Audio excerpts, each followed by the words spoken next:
আলহামদুলিল্লাহ, নতুন দিন আল্লাহ দিয়েছেন। সকালের সালাতের বরকত আল্লাহ সব সময় দেয়। আমরা আজ দিনের জন্য প্রস্তুত। চলো নদীর ধারে ঘুরে আসি। বাবা, আজ নদীর ধারে যাব? যাবে, তবে আগে একটু কোরআন পড়ো।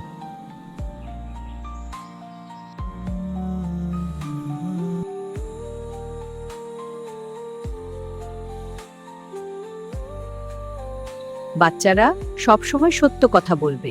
জি দাদি। বাবা, অসাধারণ দৃশ্য। হ্যাঁ, খুব সুন্দর। এরকম জায়গায় হাঁটতে খুব ভালো লাগে। আমারও। বাবা, দেখো একটা ছাগল।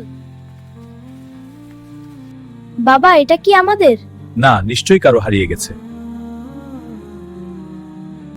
বাবা, যদি আমরা এটা নিয়ে যাই? না বাবা, এটা আমাদের নয়, অন্যের জিনিস নেওয়া হারাম। ধরো এটা তোমার ছাগল হতো আর কেউ নিয়ে যেত, কেমন লাগতো? খারাপ লাগতো।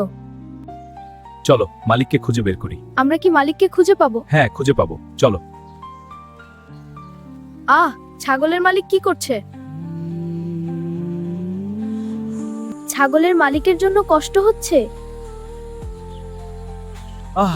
আমার ছাগলটা হারিয়ে গেছে। চাচা, এটা কি আপনার ছাগল? হ্যাঁ, এটাই তো।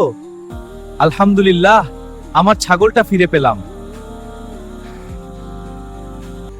আল্লাহ তোমাদের ভালো করুক, তোমরা খুব ভালো কাজ করেছো।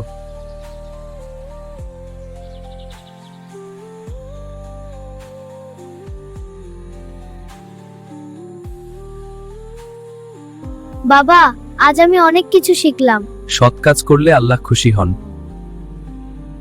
কি হলো, তোমরা এত দেরি করলে কেন? আমরা একটি হারানো ছাগল তার মালিককে ফিরিয়ে দিয়েছি। আজ আমি বুঝলাম অন্যের জিনিস নেওয়া ঠিক না। মনে রাখবে, আল্লাহ সবকিছু দেখেন। আলহামদুলিল্লাহ। সততা ও আমানতদারি একজন মুসলিমের গুরুত্বপূর্ণ গুণ। সত্যবাদিতা মানুষকে সৎ পথে নিয়ে যায় হ্যাঁ দাদি। এবং আল্লাহর সন্তুষ্টি অর্জন করতে সাহায্য করে।